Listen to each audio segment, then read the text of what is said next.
ಮಕರ ಸಂಕ್ರಾಂತಿಯ ಶುಭಾಶಯಗಳನ್ನ ಕೋರ್ತೇನೆ. ಇವತ್ತು ರುದ್ರೇಶ್ ಅವರು, ಶ್ರೀಮತಿ ರುದ್ರೇಶ್ ಅವರ ನೇತೃತ್ವದಲ್ಲಿ ತುಂಬಾ ಅಭೂತಪೂರ್ವವಾದಂತಹ ಒಂದು ಕಾರ್ಯಕ್ರಮ ಯಶಸ್ವಿಯಾಗಿ ಆಗಿದೆ. ಸಾವಿರಾರು ಜನ ಭಾಗವಹಿಸಿ ಬಸವೇಶ್ವರ ದರ್ಶನ ಮಾಡಿ ಇಲ್ಲಿ ಬಂದು ಕಾರ್ಯಕ್ರಮ ಯಶಸ್ವಿ ಮಾಡಿಕೊಟ್ಟಿದ್ದಾರೆ. ಎಲ್ರಿಗೂ ಸಹ ನಾನು ಅಭಿನಂದನೆ ಸಲ್ಲಿಸ್ತೇನೆ. ಧನ್ಯವಾದಗಳು. ಸಂಕ್ರಾಂತಿ ಸಂಭ್ರಮನ ವಿಜೃಂಭಣೆಯಿಂದ ಮಾಡಿದ್ದೀರಿ. ಯಡಿಯೂರಪ್ಪ ಅವರು ಕೂಡ ಬಂದು ನಿಮ್ಗೆ ಆಶೀರ್ವಾದ ಮಾಡಿ ಹೋಗಿದ್ದಾರೆ. ಹೇಗೆ ಅನಿಸ್ತಾರೆ ಈ ಸಂಭ್ರಮನ ಅಂತ? ಸಂಭ್ರಮನೆ ಜಾತ್ರೆ ಆಗಿದೆ. ಇದರಲ್ಲಿ ಯಾವುದೇ ಒಂದು ರಿಸ್ಟ್ರಿಕ್ಷನ್ ಇಲ್ಲ.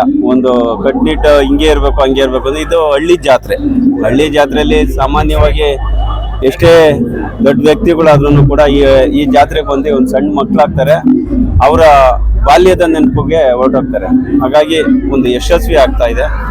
ಹಳ್ಳಿ ಸೊಗಡು ಇಲ್ಲಿ ಇರೋದ್ರಿಂದ ಅವರು ಬಾಲ್ಯದ ನೆನಪಲ್ಲಿ ಈ ಒಂದು ಜಾತ್ರೆಯನ್ನು ಸವಿಸ್ಕೊಂಡು ಹೋಗ್ತಾ ಇದ್ದಾರೆ.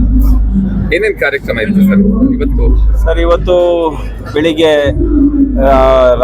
ರಾಶಿ ಪೂಜೆಯಿಂದ ಹಿಡಿದು ಬಸವೇಶ್ವರ ದೇವಸ್ಥಾನದ ಪೂಜೆ, ಸ್ವಾಮಿ ಪೂಜೆ ಮಾಡಿ, ರಥೋತ್ಸವ ಮಾಡಿ, ರಥ ಎಳೆದು ನಂತರ ಸನ್ಮಾನ್ಯ ಯಡಿಯೂರಪ್ಪನವರು ಮತ್ತು ಸನ್ಮಾನ್ಯ ವಿಜೇಂದ್ರ ಅವರ ದಂಪತಿಗಳು ಬಂದು ರಥ ಚಾಲನೆ ಮಾಡಿ ಕಡಲೆಕಾಯಿನ ಪ್ರಾರಂಭ ಮಾಡಿ ಹೊರಟು. ಸನ್ಮಾನ್ಯ ಯಡಿಯೂರಪ್ಪನವರು ಇಲ್ಲಿ ತನಕ ಇದ್ದು ವೇದಿಕೆ ಮೇಲೆ ಆ ಒಂದು ಅರ್ಚಕ ದಂಪತಿಗಳಿಗೆ ಸನ್ಮಾನ ಮಾಡಿ ಅವರು ಒಂದು ಪ್ರವಚನ ಮಾಡಿ ಈಗ ತಾನೇ ಹೊರಟಿದ್ದಾರೆ.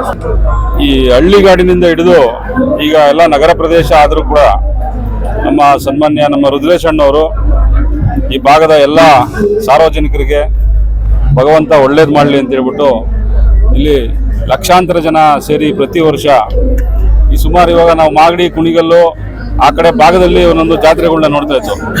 ಈ ಬೆಂಗಳೂರಿನ ಹೃದಯ ಭಾಗದಲ್ಲಿ ಎಲ್ಲ ಜನಸಾಮಾನ್ಯರಿಗಳಿಗೂ ಒಳ್ಳೇದಾಗಲಿ ಅಂತ ಹೇಳ್ಬಿಟ್ಟು ಒಂದು ಅಭೂತಪೂರ್ವವಾದಂಥ ಕಾರ್ಯಕ್ರಮವನ್ನು ಮಾಡಿ ಭಗವಂತನ ಕೃಪೆಗೆ ಎಲ್ಲರನ್ನೂ ಪಾತ್ರರಾಗಕ್ಕೆ ಮಾಡಿ ತುಂಬ ಯಶಸ್ವಿಯಾಗಿ ಈ ಕಾರ್ಯಕ್ರಮವನ್ನು ಮಾಡ್ತಾ ಇದ್ದಾರೆ. ಅವ್ರಿಗೆ ಮತ್ತು ಅವ್ರ ಕುಟುಂಬಕ್ಕೆ, ಅವರೆಲ್ಲ ಸಹಪಾಠಿಗಳಿಗೆ ಭಗವಂತ ಒಳ್ಳೇದು ಮಾಡಲಿ ಅಂತೇಳಿ ಇನ್ನು ಮುಂದೇನೂ ಇಂಥ ಕಾರ್ಯಕ್ರಮಗಳನ್ನ ಯಶಸ್ವಿಯಾಗಿ ಮಾಡಿ ಇನ್ನೂ ಅವರಿಗೆ ಉನ್ನತವಾದ ಸ್ಥಾನಮಾನಗಳು ಸಿಗಲಿ ಅಂತೇಳಿ ನಾನು ಭಗವಂತ ಬಸವೇಶ್ವರನಲ್ಲಿ ಪ್ರಾರ್ಥನೆ ಮಾಡ್ತೀನಿ. ರುದ್ರೇಶನ 30 ವರ್ಷದ ಸ್ನೇಹಿತ, ನಮ್ಮದು ಅಕ್ಕಪಕ್ಕ ಗ್ರಾಮದವ್ರು ನಾವು. ಒಂದು ಈ ಗ್ರಾಮಕ್ಕೆ ವಿಶೇಷತೆನೇ ಈ ಜಾತ್ರೆ, ಬಸವಣ್ಣನ ದೇವಸ್ಥಾನ, ಬಸವೇಶ್ವರರ ದೇವಸ್ಥಾನ ಮತ್ತು ಕಳೆಕಾಯಿ ಪರಿಸೆ. ಸತತ 20 ವರ್ಷಗಳಲ್ಲಿ ವಿಭಿನ್ನವಾಗಿ ವಿಶೇಷವಾಗಿ ಒಂದು ಕಾರ್ಯಕ್ರಮವನ್ನು, ಕಳೆಕಾಯಿ ಪರಿಸೆಯನ್ನು ಜಾತ್ರೆಯನ್ನು ಮಾಡ್ತಾ ಇದ್ದಾರೆ. ಈ ಜಾತ್ರೆ ವಿಶೇಷವಾಗಿ ಜಾತಿಗೆ ಮೀರಿ, ರಾಜಕೀಯಕ್ಕೆ ಮೀರಿ, ಜಾತ್ಯತೀತವಾಗಿ, ಪಕ್ಷಾತೀತವಾಗಿ ಒಂದು ಧಾರ್ಮಿಕ ಕಾರ್ಯಕ್ರಮದಲ್ಲೆಲ್ಲ ಸ್ವಾಮೀಜಿಗಳು ಆಶೀರ್ವಾದ ಮಾಡಿದ್ದಾರೆ. ಸನ್ಮಾನ್ಯ ಯಡಿಯೂರಪ್ಪ ಅವರು ಬಂದಿದ್ದಾರೆ. ವಿಶೇಷವಾಗಿ ವರ್ಷನೂ ವಿಭಿನ್ನವಾಗಿ ವಿಶೇಷವಾಗಿ ರುದ್ರೇಶ್ ಅವ್ರು ಮಾಡ್ತಾರೆ. ಅವ್ರಿಗೆ ಒಳ್ಳೇದಾಗಲಿ, ಶುಭ ಆಗಲಿ. ಈ ಯಶಸ್ವಿ ಏನು ಇದೆಯಲ್ಲ ಜಾತ್ರೆ ಮುಂದುವರಿಲಿ ಅಂತೇಳಿ ನಾನು ಶುಭ ಕೋರ್ತೇನೆ.